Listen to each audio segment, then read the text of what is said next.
couple of little interesting things, Allison. Three things, housekeeping things I want to tick off. First of all, and we're not going to dwell on this a whole lot because of this idiot who was mad about my driving fast on the dirt road yesterday because he's in charge, the czar of all the dirt roads, being placid always and never having somebody driving fast in them. And so I had to be an MF and all those other things. If you don't remember. Going 35 miles per hour. I was going 35 miles per hour. What's wrong with you? 20 miles per hour is the limit, you motherfucker. What's wrong with you? 20 miles because of animals like you. Animals? Why are you calling me a motherfucker? You're a criminal. I am? You're a criminal. For going how fast? 30 miles per hour down a dirt road? 20 miles per hour is the speed limit. Are you a cop? Mind your own business, you loser. You. Come here. Come here. What are you trying to do? Wait a second. What are you trying to... Are you trying to fight me? Are you trying to fight me? Well, you can take your movie. I don't give a Okay. Yeah. He doesn't give a bleep. Well, congratulations, though. That's now your most watched Twitter video, I believe. Is it really? 12K views? Oh, wow. Well, you know what? So it is an interesting thing. You know, all of that, really, he didn't care who was in the car, the terrorizing me, you know, on me, like a foot behind, like out of nowhere, in a madman with all the anger and rage. It is, at this point,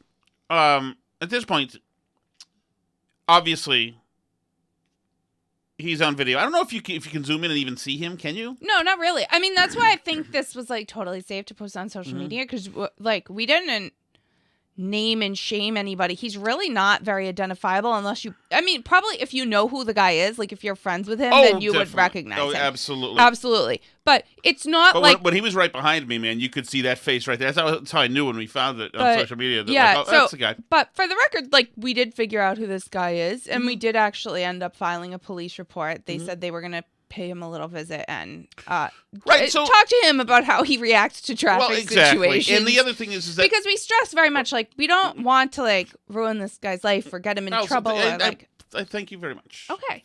But I appreciate you being counsel for me on this one. But mostly it was me, I think, probably involved in this. You did call cops, though, as my attorney. You requested that I do that. Because I can't do it because that's very unmanly. Okay. Well, I did that. But also for being a sick in the head progressive who has posted on Facebook Namaste with pictures of the Buddha statue he has at his house. Is that not cultural appropriation? I don't think he comes from a traditionally Buddhist area. By the way, how come the only words he knows are criminal, animal, and MFer? But like he doesn't know. You have the movie picture show, taking the pictures of me of the kind of like. You have movie recorder in your car. Like, learn that. Learn those, okay? But you know, the ones that he needs to use most is he calls people MFer when he decided that they drive too fast, and he's a special deputy of the state, so he gets to decide what happens. But really, if you think about it, for the little moment of like while I was on the receiving end of his tirade, as he got to feel self-righteous and vent all his anger, it is remarkable that I have this guy dead to rights at this moment. I know who he is. I know where he lives. I know where he works. I know who his friends are. I've got all the stuff I need in the world. You know, I could hand this information off to people who probably could make his life very unpleasant in ways that he cannot begin to imagine. Although he's mostly off of social media, which is probably a smart thing. Although I get the feeling that people in his circle are horrified by this, and they're just waiting right now. They're saying, all it's going to take is one person to identify him. There's only one French dickhead in this town, I think. So there's only 5,000 people in the whole town. Right. How many French dickheads can there be? I mean, like it seems like it must be a low number. But what's not acceptable to me is on Facebook here that we've, you know, it's on a bunch of one bunch of town Facebook things.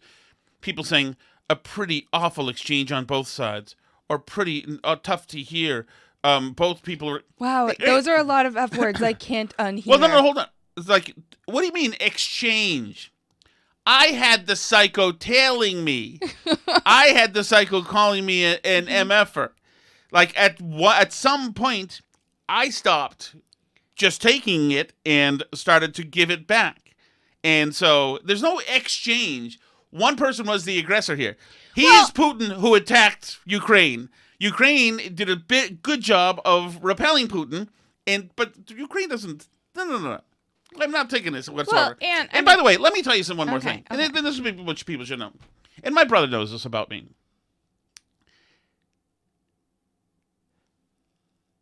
I am not a brilliant person. My IQ is, I don't think it's very good.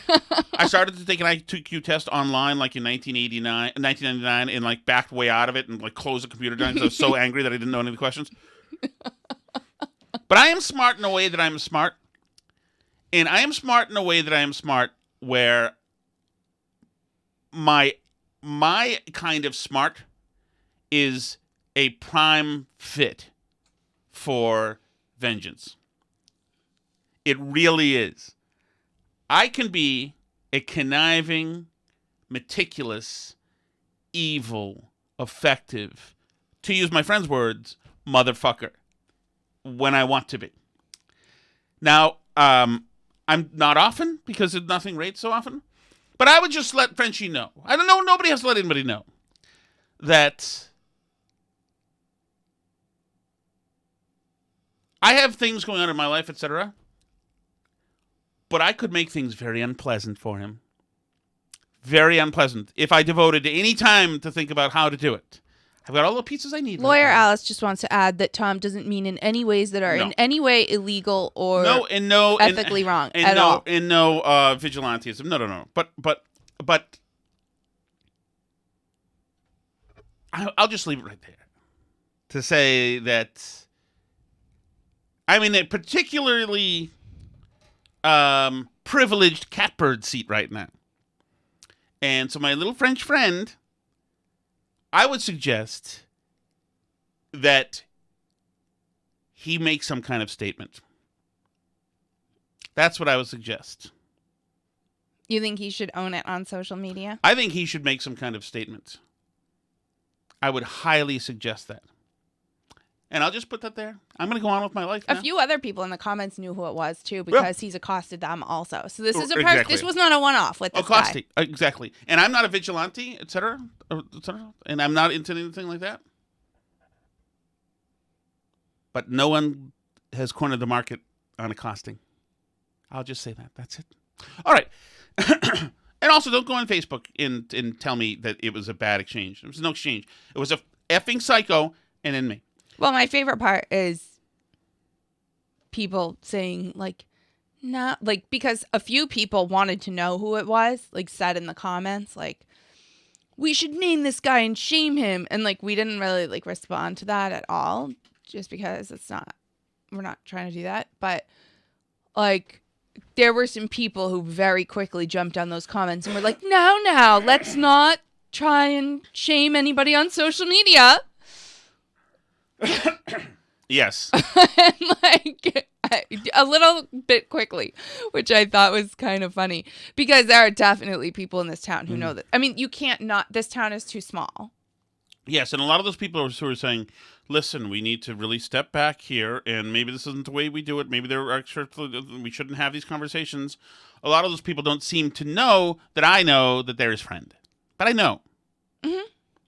This is not a game that anybody can beat me at. I'm sorry about that, Alice. This is, I've already got everything I need. As a matter of fact, Alice Shattuck and I partnered with some pretty high-level Oppo research one time, which will be looked at in retrospect again probably in about 2 years, I would say.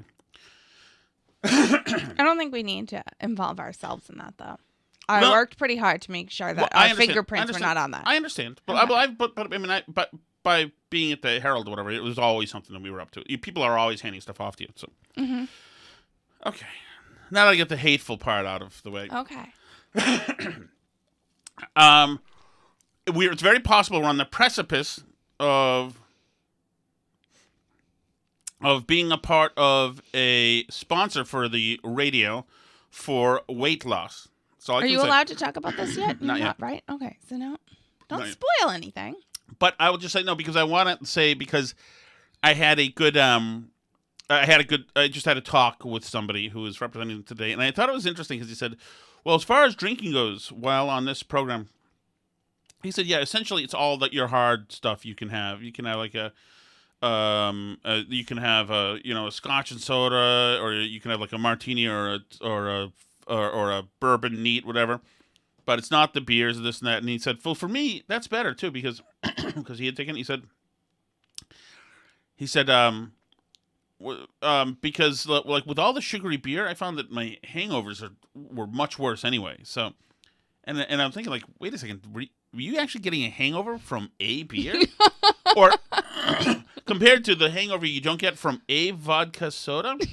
And so I'm starting to wonder if actually there's no such thing as a beer, or there's no such thing as a vodka soda, and I'm just missing this the same way that like I'm finding out that every massage parlor is a place of prostitution now. It's like nobody clued me in. Is that true? That nobody ever meant a drink? That nobody has ever had a single one? I wonder. Okay, so here's the other thing. I think a lot of people get a hangover when they have a beer.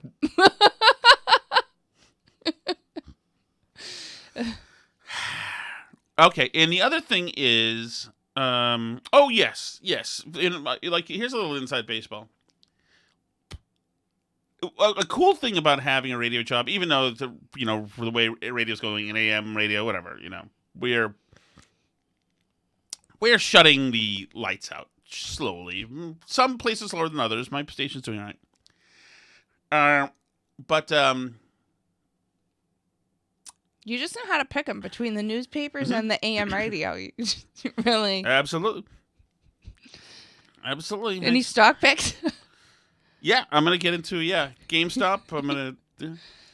So now, the other thing is, what was I gonna say? Oh yeah. So I just got a note from somebody at my station saying, "Do you mind for November, not shaving your beard all November as part of a social media thing?" Which is just it's an interesting and weird thing. And I said, of course. I told them that all I have is I don't have a beard. I have neck fat hair. And so that's it. So I won't shave my neck fat hair. And I don't. What? It's just killing me. Sorry. Why? It It's true. made me laugh. Okay. Sorry. Go ahead. So my neck fat hair will be showing in November. But it is interesting. It is cool. It's like there are jobs that would still do that. Like we're gonna do something zany and like. Still, it's okay to do that. Like HR, the compliance person in HR, but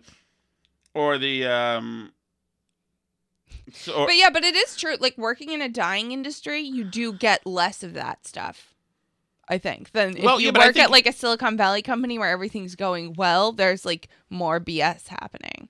Well, right? BS, but also, I mean, we don't have an in-house DEI person, but Google has 53. Right. I think that beard thing could be a problem, depending. Oh yeah. Somewhere somebody probably floated the idea. What about the trans men who can't grow a beard? Right.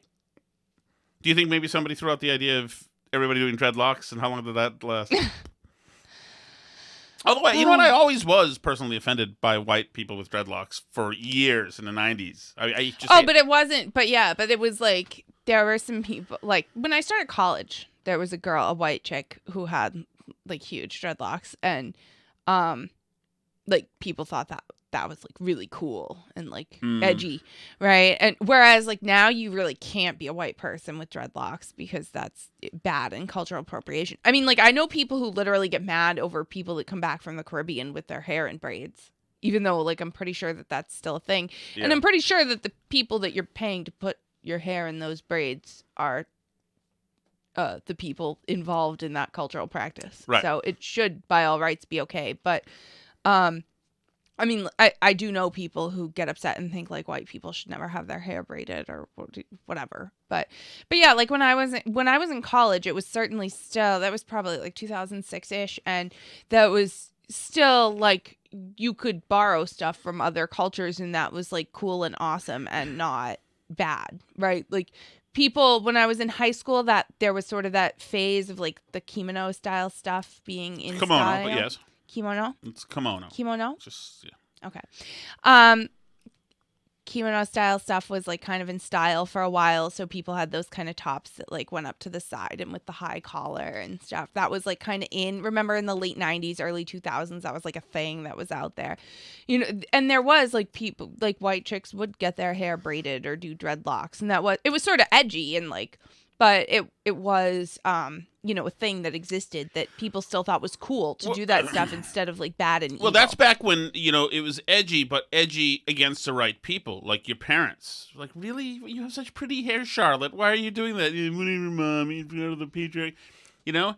But, you know, then they got hit broadsided from, you know. From the left. Yeah, so then that's over. So now you can't do anything like that. But isn't that funny how it's like people from the left that always get into trouble over this stuff? Like, it's their own people that are coming after them for these things because they're the ones that popularized making it a thing to start with, right? It was always like, it was showing back in like the late 90s, early 2000s, it was showing that you were a leftist and you liked these other cultures. Oh, totally. Right? Like that's part of what it was. But then there was a switch that flipped that showed you know, made it dangerous for white people to be involved in any of that stuff. So it really like, it's just them eating their own really on the left, which is so interesting. I don't know. But, yeah, this is going to be a really cringe transition. But, speaking of other cultures, our first lady today was showing her appreciation for the great, diversity of Latino culture in the United States. Well, somebody told me today I should stop griping all the time, and also I should change the name of the show to the Alice Shattuck Show. So he was wrong, dishonest on both. All right, so which one is this? Your radio show or this show? Radio show. Oh, okay. Which would be misleading, I think. Okay, here we go. Ready? Okay. This is DJ, Dr. Jill. But we can't get those things on our own. Raul helped build this organization with the understanding that the diversity of this community, as distinct as the Boe-Deh-Gaz of the Bronx, as beautiful as the blossoms of Miami, and as unique as the breakfast tacos here in San Antonio, is your strength. That's all that's really interesting. The Boe-Deh-Gaz of the Bronx. I mean, who doesn't know the famous Bronx Boe-Deh-Gaz? There was just a Boe-Deh owner who's been featured on Tucker Carlson who defended himself against an attacker. They love the people who work in those Boe-Dehs. You know what? The cut you asked me to get from last year. Here's the problem. Is that there's no way that she shouldn't have practiced that speech in front of somebody. That the communication staff should have said, okay, let's go. But I believe actually her communications person is being transferred to him, to Joe. I mean, how is it possible that they didn't have her read through this in advance after the CJ Podway thing had happened? No, I know, but like, I'm reiterating. I'm agreeing with you, honey, because you made an excellent point. Well, thank you. I'm agreeing with you and emphasizing that it just to me speaks more that like this White House is like totally unmoored and understaffed and everything else. Well, or just badly staffed. Like, what is somebody not doing if they're doing that? Where is the structure in the White House? You can't do that. I mean, you can't put her out there into that situation. If you're gonna put her out there, you're right. You can't give her anything that she can screw up. She's got a problem with Spanish words, as you pointed out.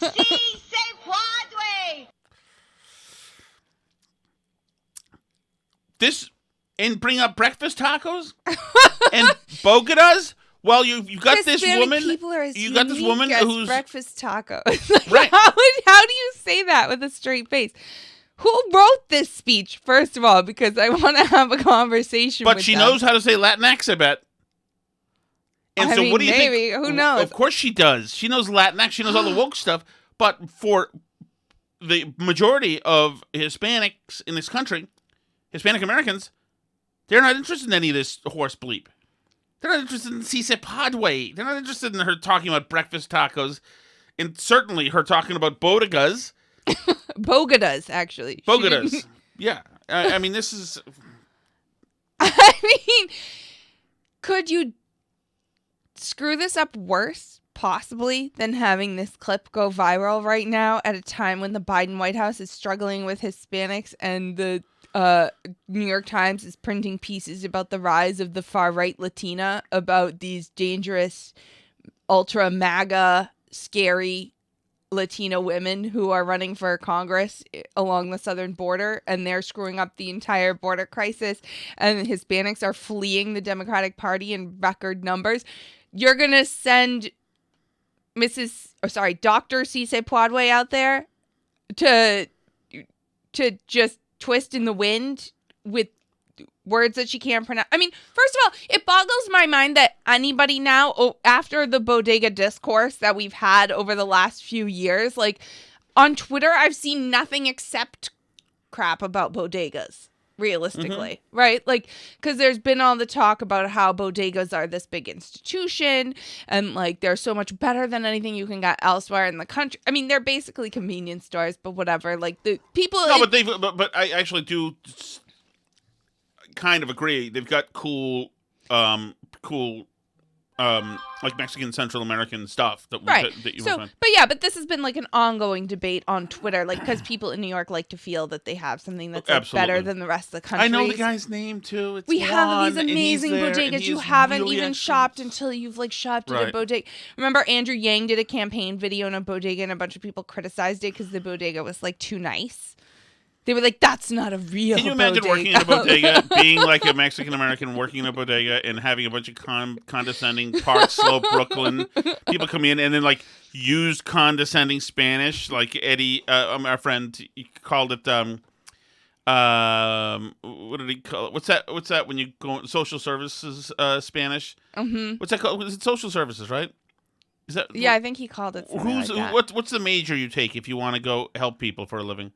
For the government, social services. I guess so. I don't really know. Anyway, there was a bad version of woke white Spanish that he and his family, who came from Puerto Rico, had to endure when they got here in the 70s and 80s, which is by all these civil service, whatever they are, social services people.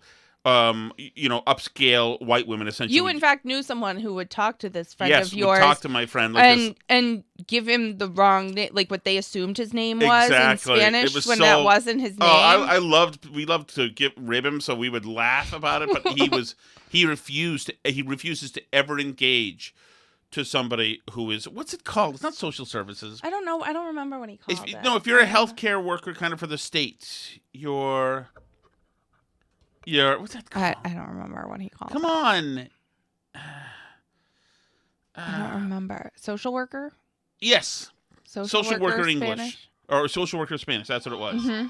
They'd have to deal with all these people condescending and calling him Yeah. Eduardo. It's like, oh, God. Which is not his name, but, poor dude.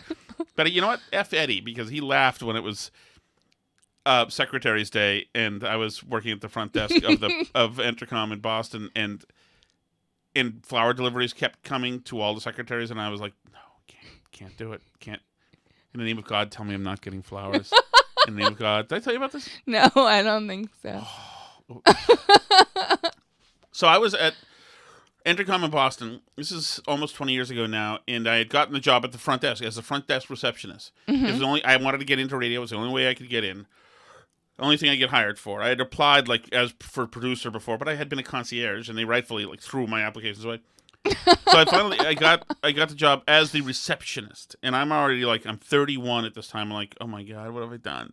I'm the male receptionist And so Secretary's Day comes and the flowers deliveries come around. So WAAF in Boston, there's their receptionist gets, or their secretary gets flowers, and it's great. And then to WEEI, their person gets one, and the administrative assistant for whoever gets one flower bouquet, and then another one comes in. I'm like, it's almost the end of the day. I'm almost out of this. I'm almost free, because I would kill me. It's like, please don't. Because I could picture them, because they used to kind of pander, kind of condescend, kind of patronize me, but well-meaning. Because they assumed a 31-year-old man who's a male receptionist who wants to be the receptionist as a 31-year-old man is, among other things, one, certainly gay. And two, like, who knows? But they thought, okay, so I'm sure they had a confab about this. Okay, Secretary's Day, what do we do for Tom? What do we do for Tom? And I just toiled over it, scared to death. I was just looking up when National Secretary's Day falls. When does it? Well, you'll be pleased to know it's been subsumed by another holiday in our personal family life. Oh, really? What is it? It's been subsumed by National Alice Squeeze Tom's Hand Too Hard Day. Oh, good. That was a terrible, talk about a tragedy. We'll get to that in a second. So anyway, and I remember just saying, please no. And freaking, wouldn't you know it, kabloom, or somebody comes in with this huge freaking white Hawaiian pedaled freaking thing that it looked a little different than the rest, and it brought it over to me, and it said, to Tom Shattuck, and I said, oh my God, I got effing flowers on effing National Secretary's Day. Freaking shoot me in like that.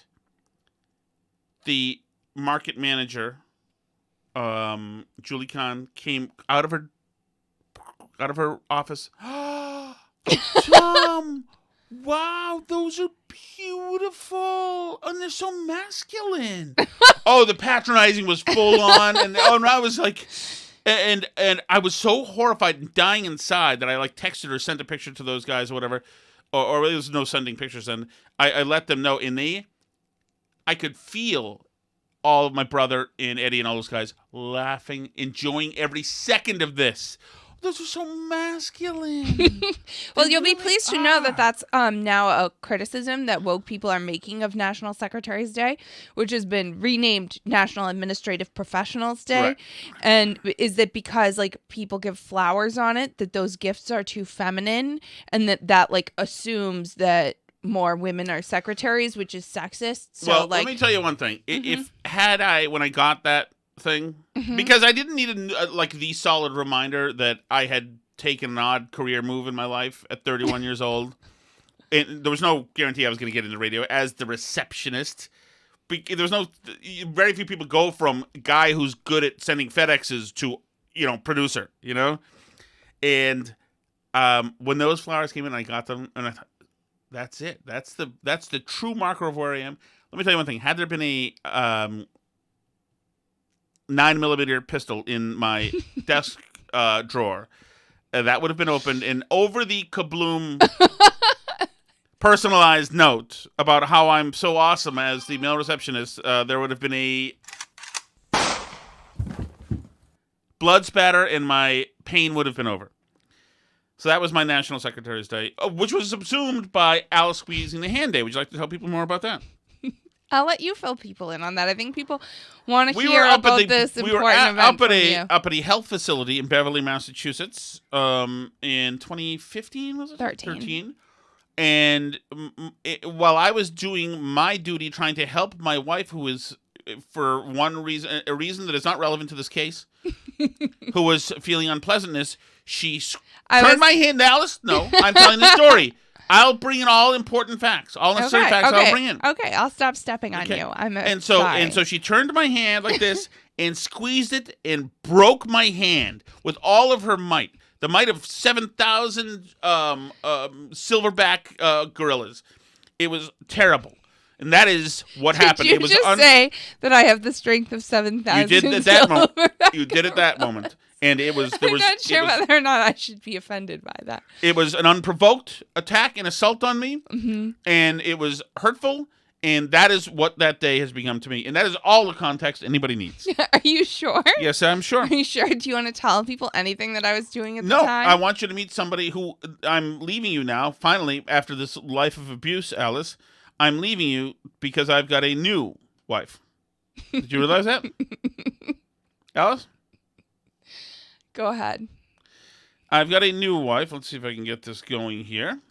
And she is... Well, if you're going to also- ask me to fill, you know what's going to happen here. She's also... I'm going to tell people what happened on National Secretary's Day of 2013. I didn't ask you to fill, actually. I asked you to fill last night, and you came back with questions about Phil. That was too nice. Phil Gisome? No, not Phil Gisome, Alice. We do know some Phils. We do know. At least 2 Phils listen to this show that I know of. Really? Well, Julie, who called in last night, her husband is also Phil. That's right. That's a good point. Actually, I think that Phil may know Phil Gisome. Or at least... No, I don't think so. They're from Western Mass. Oh, they are? Yeah. They're Patreon listeners. Oh. I love Julie and Phil. So this is the Big person... supporters of the show. This is the person who didn't break my hand. The blonde lady who I am now going to marry, Alice. Her name is Heather Kovar. She works for CBS 6 Albany. On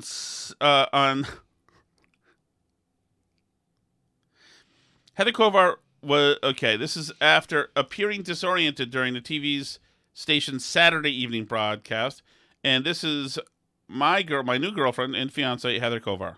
Also, people from all over the Northeast and beyond have flocked to downtown Schenectady since the. That word was supposed to be Schenectady. Yeah. Her hair is a total mess. She seems very disheveled, and she seems compromised. Northeast and beyond have flocked to downtown Schenectady since the Van Gogh exhibit. She's also squinting at points sometimes. Hit here more than a month ago. Schenectady officials say the attraction has brought tens of thousands to the area just a month ago. All right, so our local CBS 6's Emma Quinn, she's so amazing.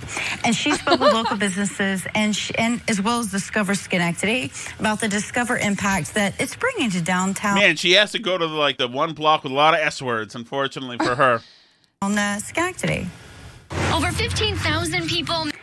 All right. Thank you so much, Emma, for that report. You know, the exhibit is... The thing is, though, that nobody, even combed her hair. Her hair seriously looks like the blonde girl on 16 Candles when she wakes up in the car.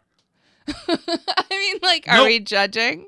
No. I mean, that girl on 16 Candles at that time was, for people my age, considered the most beautiful thing on the face of the earth. But this is for TV... Open until August, so you can still check that out. Discover Schenectady, you should really check that out. They do so many good things in Schenectady. The leaders there, they are hopeful that exhibit's going to bring even more events and exhibits to the area in the future. And so moving on tonight is we have to tell you also, other news that's happening. I love that. We have to tell you honestly, now she's lost interest or in the teleprompter or has no idea. I'm all for her. I'm all for this being how news is done. Is we have to tell you also. I mean, obviously, because we do our show like that, half the time. Yes, very occasionally. Have to tell you also, other news that's happening in the area and across the, the area, in the nation. You know what's best about this? It's that she's still on the drunken ascent. She is becoming drunker as this moves on.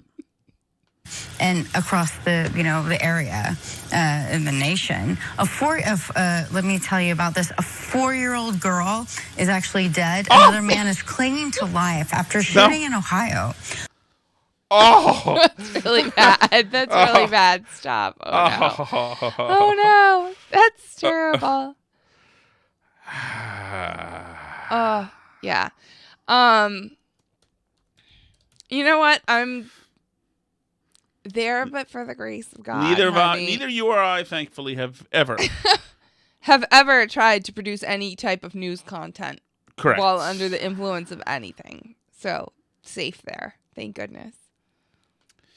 Correct. What does this say here? What's this thing on Twitter that says, "Why the long face"? Is that to me or to you? That's from when we were about to record on July 4th. I think I was making kind of a mad face in the picture. Oh, I Remember see. you posted? Oh, your face. I see. Your face is weird. Oh, my God, Alice. What? What? Menners is with Clemmer somewhere. Where are they? They're probably close to here. Where? But as we all know, Chris doesn't want to hang out with me. So We don't know that that's true. Let me see. it's very true. Very true. Let me see. Maybe we should meet up with him. I said we should the other day, but I trust you to do that because I'm not in the Miniverse. I'm glad the Miniverse is out there. I love all of you who are in it. But it's not really just like my scene. So that's... But yeah, I said we should meet Menners because you showed me a thing where Menners said nice things about me. So that's... I'm for that. Are they in... No, there's a blue Portsmouth? house there. Maybe it is Portsmouth. You know what? I think Look it is at the Portsmouth. metadata of the picture and see if you can tell where they took it. That's right up and the let's street stalk from us. them. Yeah, the guy should meet us in a bar. Can they come in, Wow. or is it too filthy here? In here? Yeah, not in here. In our house? Not in the house. Where are you going to invite them? You're right. I can't. Chicken coop. It's empty now. Our poor chicken coop. Yeah, no. I mean, but why couldn't we hang out with them? We could. I mean, they've passed us up here. Wow. Been passed over. Well, they're right up there. Maybe they should head to Newburyport. Can we go out tonight? We can't go out tonight, can we? Why not? Well, don't we have kids? Are Are you anchoring the news right now in Schenectady right now? No, but I bet we could. We have friends who don't have work in the morning and stuff who could watch our kids, I'm sure. I could work out something if we were going to hang out with Menners, but we don't have to, certainly. This is ridiculous. They went right past us if they're in Portsmouth. Overlooked again. Chris Clemmer just won't hang out with me, I guess. Hold on. I'm going to send an angry missive out. Phil now. Now you can fill. Now I can, Phil? Yep. So what I was going to tell you all about National Secretary's Day of 2013 is that is, in fact, the day that I gave birth to our second child, which is what I was doing when I apparently squeezed Tom's hand incorrectly and caused a problem for Tom. So that was great. Actually... Past P-A-S-T or P-A-S-S-E-D? SSED. Duh. But anyway, so that is the day. That's why I recognized the date right away of when I hurt Tom's poor little hand, and I was totally fine and not in any duress at all when that happened. And but we look back on that day with fondness in our household. Despite, first of all, that is not. I take issue with some of those facts, by the way, and I'm taking Like which back. ones? I'm taking back the con that there was any childbirth involved in any of that. It was a simple assault on me. Let's go to the chat, shall we, homie? I guess so. All right, get ready. I'm gonna rock your world, Alice. Ready? We have I'm two. ready. Count them. 2 chats. Oh, 3. Another one just came in. All right. I got some margarita mix at Sam's Club. All you need is the ice. Everything's mixed in. All right. Bye. Do we have a Sam's Club here? No, I don't know. Like, I kind of think there might be one in Woburn. But here's the thing: I don't love prefab. Okay, so But pre-made cocktails are like a big thing now. I know, but I don't trust the pour of the bartender. We'll just say. But you like the prefab cocktails in a can, like your Bloody Marys that you get. I do, but that's a little bit of a thing. If I'm drinking one of those, it's not a session. It's just kind of... Yeah, well, all that's gone now. Oh, Soon. that's right. That's right. Remember we declared victory 2 weeks ago, Alice. Remember how that worked out for us? Cardi B was accepting an iHeartRadio award? Maybe? That's a guess from my Cardi B contest. What was it? Because I asked people to call in if they're longtime fans of the show. They know what Cardi B was doing when she made that noise. Oh, I see. Let me play the noise for you. Cardi B made this noise. Go ahead. Early on in the show, Tom played this audio, and he's been using that audio ever since. And I think there's a lot of listeners now who don't know what that is from or under what circumstances Cardi B made that noise. Let me just tell you, the person she was talking to did not fully acknowledge or understand. Here's some of the conversation. Oh snap! How you doing? Hi, buddy. How are you? How are you? The name's Joe. Well, hello there, Joe. As a matter of fact, why don't you meet my daughter, the love of my life, the life of my love. She's a fan of yours. Hi, how are you? This is Ashley. Good. How you doing? I'm You sure know the Ashley nickname buys she gave her father lots when of Cardi she was B. growing up? She'd call me Joey B. So we Yeah. may be related or something. Yep, Cardi B and Joey B. I'm a huge fan. I just wanted to say hi. How you doing? As I voted, it was easy peasy. The hardest part was getting out the f***ing call. Go vote because you will feel like you. I don't know. It feels good after you voted. You feel like. Okay, anyway, somewhere in that interview, she made that noise. That's exactly right. And let's see. Where is that? Oh, there it is. All right. I saw Jesse Kelly talking about Nancy Pelosi's breast, and he was making some weird noise when he was talking about him. He was going. Really? I don't know what that's all about. Oh my goodness! I don't know what that's all about either. I don't either. I don't know. I like don't Jesse. know things like I that. like Jesse Kelly, but I don't know. I don't know about that. I like Jesse Kelly on Twitter. I've never really listened to his other stuff. I have to be honest. I don't know. What? I like him on Twitter. What's wrong with saying that? I haven't listened to his show. Have you? I listened to it once. I didn't love it, but I mean, who knows? But I haven't really listened to any. I just don't. I wasn't trying to say anything. But there are these guys like Stephen Miller on Red Seas, who's just fantastic on Twitter, and it raises your expectations, but they're not as good on the air. Thankfully, I'm considered not great on either, so I hover around 8,000 Twitter followers and have since 2011. All right, homie, here we go. Thank you so much. I, for one, am almost at 1,500 Twitter followers, so you can come follow me on Twitter. I am at Alice Shattuck. My producer over there, Tom Shattuck, you can follow him. His name is at Tom Shattuck. This is called the Burn Barrel Podcast at Burn Barrel Pod, and you can also check it out at www.burnbarrelpodcast.com, where you can hear all the places to listen, even around Schenectady, New York, or anywhere else that you like to listen to podcasts.